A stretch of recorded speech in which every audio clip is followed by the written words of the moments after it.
Donc, première conférence locale avec mes 2 collègues et amis d'entremise, soit Jonathan Lapalme, qui est titulaire d'une maîtrise de design et en écologie urbaine de la Parsons New School de Design à New York et qui travaille depuis près de 10 ans dans le design de processus et le design de stratégie, des termes obscurs que j'ai appris à définir avec lui et que, franchement, en ce moment, je trouve très pertinents. Et aussi Mallory Wilson, qui, elle, est détentrice d'une maîtrise en conservation de l'environnement bâti et qui a fait sa thèse, en fait, sur les usages temporaires et la transitoire comme outil de conservation du patrimoine. Les 2 vont nous présenter un peu le projet Entremise, mais surtout Montréal, quel est le contexte ici à Montréal et comment mettre en place des outils comme ceux-ci. Le nom de la conférence, c'est Montréal Entretemps, entretien par occupation et préservation du patrimoine. Alors, je vais commencer par vous parler des événements qui s'est passés en 2006, l'année dernière. On a perdu 6 bâtiments ici à Montréal, des bâtiments patrimoniaux, et tous ces bâtiments-là sont écroulés sous les flammes. Ce bâtiment-là, c'est l'édifice Robillard que Mme Gauthier a fait référence, et c'était considéré comme un des plus anciens cinémas au Canada. Les lieux comme ça, c'est des lieux d'importance parce que quand on perd ces lieux comme ça, les gens ils vont souvent exposer leur frustration, leur tristesse, mais malheureusement, c'est seulement à ces moments-là qu'on va vraiment voir que les gens ont la chance de s'engager dans ces problématiques. Faute des manières ou des outils pour pouvoir agir vraiment d'une manière proactive, on est souvent dans une situation de réaction où on va prendre des décisions dans les moments de crise et parfois, le résultat, c'est que c'est trop tard. Alors aujourd'hui, on va essayer on va tenter de vous introduire à l'usage temporaire et transitoire comme un outil, surtout en conservation du patrimoine.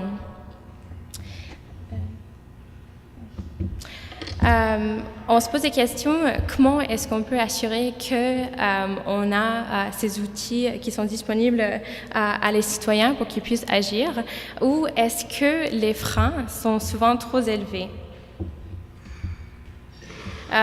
On considère que cette stratégie-là a beaucoup de potentiel, mais que c'est présentement inexploité à Montréal. Qu'est-ce qu'est la conservation du patrimoine pour nous? C'est vraiment toutes les actions qui sont faites par les citoyens, par les résidents de Montréal qui sont engagés, les gens qui travaillent ensemble pour assurer que leurs quartiers sont durables, qu'ils sont agréables, qu'ils sont abordables et qu'ils sont remplis de sens. Alors, quand on essaie de créer des stratégies à partir de les données que nous avons, il faut qu'on commence à regarder les données que nous avons ou les faits qu'on connaît déjà. Et qu'est-ce qu'on sait de les 6 bâtiments qu'on a perdus en 2006? On sait qu'ils étaient tous vacants. Et la problématique de la vacance à Montréal, c'est difficile d'établir les contours. Il y a certaines données parfois qui manquent, certaines qui sont incomplètes, d'autres qui sont privées et pas accessibles au public. Donc on va juste faire un tour de quelques chiffres pour montrer l'ampleur de la problématique, mais aussi l'ampleur de l'opportunité qu'on a devant nous. Donc, dans l'arrondissement Ville-Marie, selon le portail des données ouvertes de la Ville de Montréal, on estime à 43 le nombre de bâtiments vacants. Mais c'est le seul arrondissement sur 19 qui rend disponible ces données. On entendait parler dans la presse, dans un article qui faisait lien avec la SPVM récemment, qu'il y a environ 894 bâtiments abandonnés à Montréal. Et de ce nombre, on parle de 121 bâtiments patrimoniaux vacants à Montréal. Une recherche qui avait été faite par la presse en 2014 faisait le compte de tous les locaux vacants sur le boulevard Saint-Laurent, de Rivière-des-Prairies au fleuve, et on parlait d'environ 160. Le restaurant La Hachoir a fait à la blague cette photo-là cet été durant les travaux sur la rue Saint-Denis. On sait que pendant les travaux, il y a souvent une hausse du niveau d'inoccupation qui a atteint jusqu'à 23% à un moment donné. Et ça, c'est une situation qui est similaire sur d'autres artères commerciales. Et le taux d'inoccupation atteignait un sommet en 2015 dans les immeubles à bureaux au centre-ville d'environ 16%. Et il y a des risques à cette inoccupation-là. Madame Gauthier en parlait.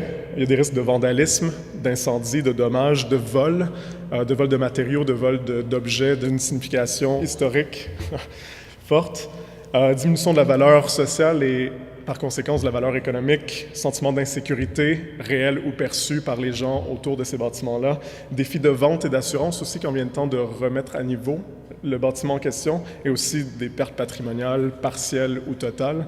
Et malheureusement, on ne perd un bâtiment patrimonial qu'une seule fois.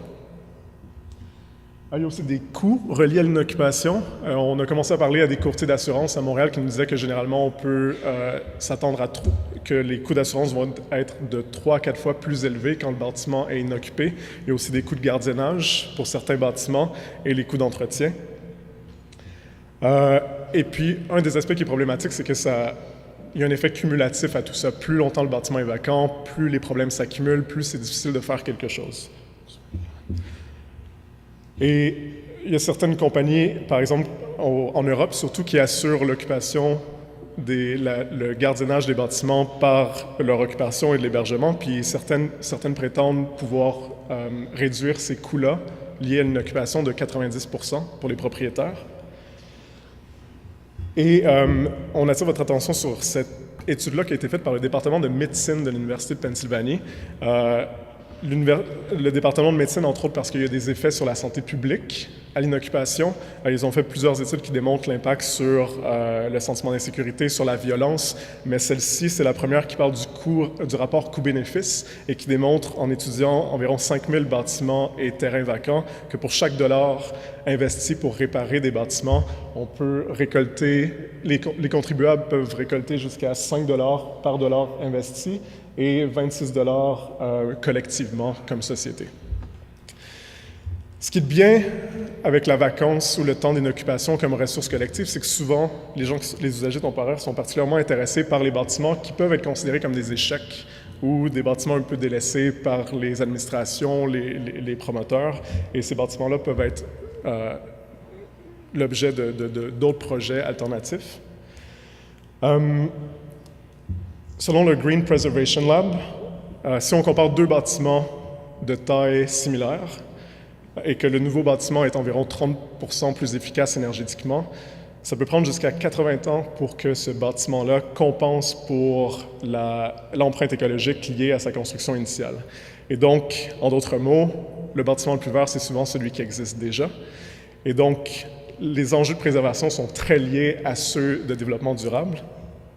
On parle de 35% de tout ce qui est enfoui au Québec qui est lié aux industries de la démolition, de la construction et de la rénovation. Et heureusement, au Québec, on inclut la dimension patrimoniale dans la loi sur le développement durable. Et donc, dans la stratégie 2015-2020, on insiste, et on suggère aux organismes et aux ministères de maximiser l'usage des bâtiments existants avant d'en construire des nouveaux, ce qui est très similaire avec un programme aux États-Unis qui s'appelle Heritage First. Et puis, donc, il y a beaucoup d'intentions en place pour ce genre d'usage-là. Maintenant, il faut juste faire en sorte de les déployer. Et on espère que, comme peut-être la maison Van Horn a été un point tournant à l'époque, que les incendies de 2016 vont être un autre point tournant, parce que comme l'indiquait Madame Gauthier, et plusieurs organisations internationales le reconnaissent, la meilleure façon de protéger un bâtiment, c'est de le garder occupé, même si cette occupation-là est temporaire ou partielle. Alors, qu'est-ce que le temporaire?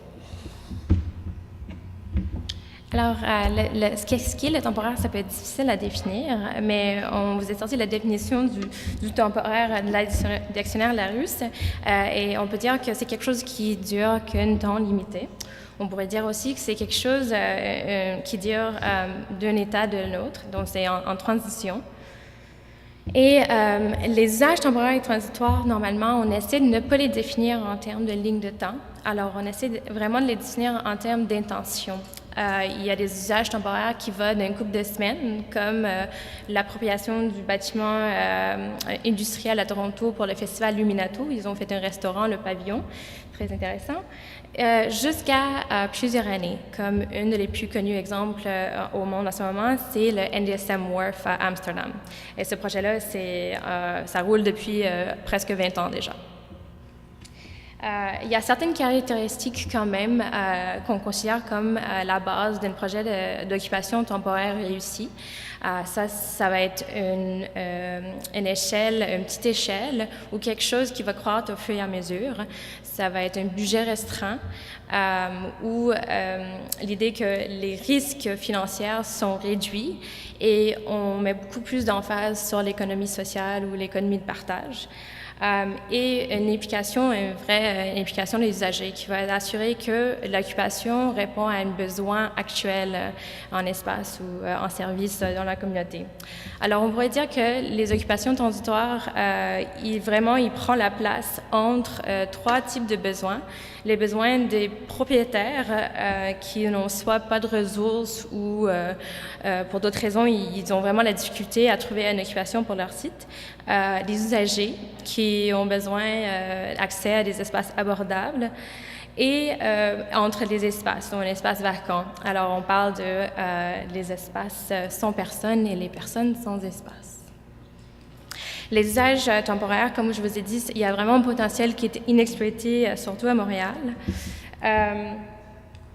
Il y a déjà eu, au moins depuis les années 1970, des études qui s'est faites, surtout en Europe de l'Ouest, par rapport à la potentiel de cette stratégie-là. Urban Catalyst, c'est très bien connu. Ils ont fait une étude sur 10 ans. Ils regardaient comment cette stratégie-là pourrait être un catalyseur pour la transformation urbaine dans 5 grandes villes européennes. Et c'est sûr qu'ils regardent cette stratégie-là comme quelque chose qui peut solutionner des grands défis urbains comme l'inoccupation. Ça, c'est une photo de Detroit, puis on sait tous qu'il y a une vacance assez répandue en ce moment. Mais on se pose souvent la question, malgré toutes ces études-là, est-ce que c'est approprié pour un contexte patrimonial? Parce que les données dans ces circonstances-là sont peu. On se pose aussi souvent la question au patrimoine, est-ce qu'un usage est approprié? Parce qu'on a vraiment trouvé l'usage idéal, mais malheureusement, on ne se pose pas assez souvent la question si c'est approprié de laisser un bâtiment à l'abandon pendant qu'on réfléchit.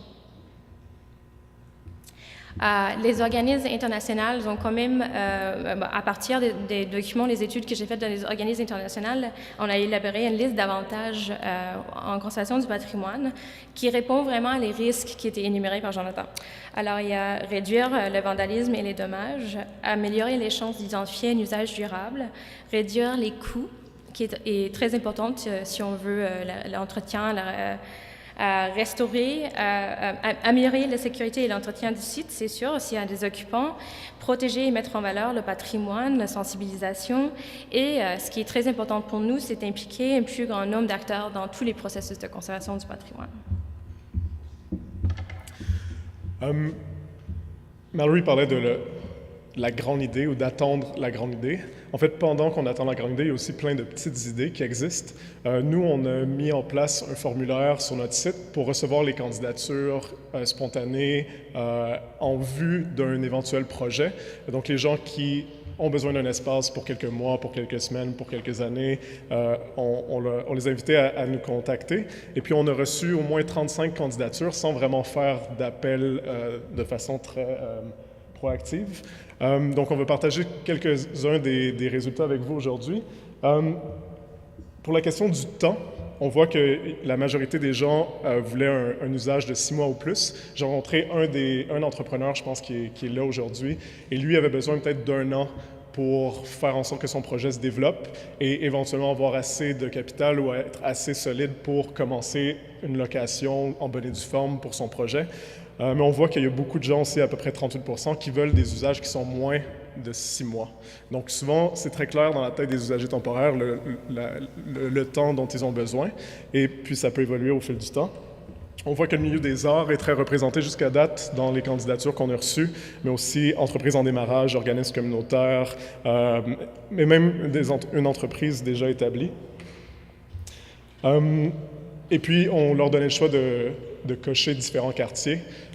Donc, la plupart étaient ouverts à être dans différents quartiers, que ce soit Notre-Dame-de-Grâce, et en passant par Hochelaga, Maisonneuve. Et évidemment, le portrait de l'inoccupation est moins public dans certains arrondissements plutôt que d'autres. Donc, c'est à voir comment est-ce qu'on peut réfléchir à chacun des quartiers comme ça. La majorité sont ouverts à être avec plusieurs autres organisations, pas nécessairement avoir un espace qui est seul. Et puis, pour différents types de locaux, et une minorité de gens se sont quand même manifestés pour des espaces en logement. Alors, on a réfléchi à quelques tensions dans tous les projets d'usage temporaire qu'on a étudiés à l'international, quelques tensions qui existent dans les modèles, puis on veut rapidement passer à travers quelques-unes d'entre elles. Quand on parle d'une stratégie, c'est très important pour nous de regarder les deux côtés. Et quand on parle de planification, c'est sûr, il y a une tension entre la certitude et l'improvisation. Alors, on agit actuellement dans un contexte où il y a beaucoup de réglementations, il y a beaucoup de règles et c'est très cher. Ça coûte beaucoup d'argent pour investir, pour changer notre cadre, notre environnement ou l'environnement urbain. Et le problème avec ça, c'est que les barrières sont trop hautes, ce qui fait qu'il y a des cultures informelles qui se forment naturellement à partir de ça. Alors, pour solutionner ce problème-là, il faut regarder vraiment les deux côtés. Essayer de se dire comment est-ce qu'on peut assouplir les règlements qui sont déjà en place, essayer de les rendre moins formels, et en même temps, comment est-ce qu'on peut venir appuyer les initiatives qui, eux également, sont considérées comme informelles pour les rendre plus formelles ou leur trouver un espace dans le système parce qu'ils sont en train de créer des nouveaux normes, en fait. Ça, c'est un de nos exemples préférés de la quête pour la bonne grande idée. C'est l'ancienne ambassade américaine à Ottawa, d'où je viens. C'est un bâtiment qui est abandonné depuis 20 ans. Quand le responsable de ce dossier-là était interpellé sur qu'est-ce qu'il était pour faire avec cet lieu, malgré le fait que c'est maintenant des millions de dollars qu'ils ont mis en l'entretien et la sécurisation pour un bâtiment qui est vacant, il a dit on attend la bonne grande idée. Et c'est vraiment ses mots à lui. Donc, ils attendent la bonne grande idée, mais depuis 1998, ce qui est quand même assez long. Oui. Et ça soulève des enjeux qu'on en parle souvent en conservation du patrimoine ou que moi, j'ai longtemps réfléchi. Et ça, c'est la question de la protection et l'authenticité entre risque d'utilisation et risque d'abandon. Alors, la conservation du patrimoine, c'est bâti sur des règlements qui à la base, étaient formés à partir de la Charte de Venise. Et c'est clair, c'est assez strict par rapport à les changements qui peuvent être faits. Et normalement, on ne va pas encourager l'adaptation d'un bâtiment pour un usage qui est trop différent que son usage historique. La problématique, clairement, c'est que ces bâtiments-là ils étaient construits pour des époques qui y avait des besoins différents que les nôtres. Alors, on se retrouve dans une situation où il faut poser des questions. C'est quoi? Qu'est-ce qui est à la base de ces règlements-là? Et pour moi, c'est l'authenticité. Si on veut protéger l'authenticité, on pourrait dire que, par exemple, un bâtiment qui était restauré à la lettre, mais qui se retrouve inoccupé, a quand même perdu son sens, puis a également perdu son authenticité. Alors, il faut trouver l'équilibre. Et voici une photo qui démontre un peu aussi la tension entre les initiatives top-down et les initiatives bottom-up. Alors, cette photo-là, ça me fait penser à l'article qui a été écrit sur l'initiative Cabane 67, que je ne vais pas trop expliquer, mais c'est un regroupement d'artistes qui voulaient réapproprier un ancien hangar. Et ce qui est écrit dans l'article, c'est que, en fait, quand un propriétaire laisse à l'abandon un bâtiment, souvent, ça, c'est toléré, malgré le fait que c'est vraiment, on vous ait exposé plusieurs des risques. Mais quand un groupe citoyen essaie de la réapproprier, on va dire que ce n'est plus sécuritaire. Et ça va être une raison pourquoi on va essayer de leur investir. Une autre des tensions qu'on voit, c'est que même si un bâtiment est privé, son impact est assez... il y a un impact sur la collectivité qui est assez grand.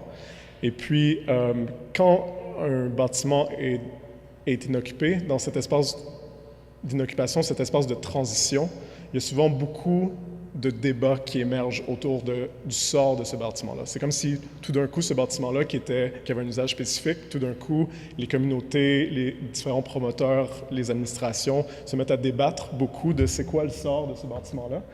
Et puis souvent, on préfère laisser ça inoccupé puis attendre, encore une fois, la bonne idée. Mais il y a une énergie puis une passion qui se soulève dans ce temps de vacances-là qui peut être vraiment mise à profit pour expérimenter sur place avec des usages potentiels. On peut le voir comme un problème, mais on peut le voir aussi comme vraiment une opportunité. Quand un bâtiment est laissé à l'abandon, c'est vu comme une ressource qui est un peu plus collective soudainement. Et surtout quand c'est un bâtiment patrimonial. Heureusement, il y a plusieurs projets de plus en plus qui incluent des démarches transitoires à même leur développement. Par exemple, ici, pour le développement du campus Outremont, ils ont inclus une séquence de projets sur 5 ans d'usage transitoire. Donc, c'est quelque chose qui est tranquillement en train de s'implanter. Une autre tension qu'on voit, c'est entre stratégie marketing et droit à la ville. Il y a certains projets, clairement, qui sont une stratégie marketing. On a Cominor, par exemple, qui a déployé des usages temporaires dans ses locaux vides, dans ses centres commerciaux pour attirer des jeunes, parce que les jeunes aiment ça, avoir des trucs différents à mettre sur leur Instagram. C'est ce qui était écrit dans l'article.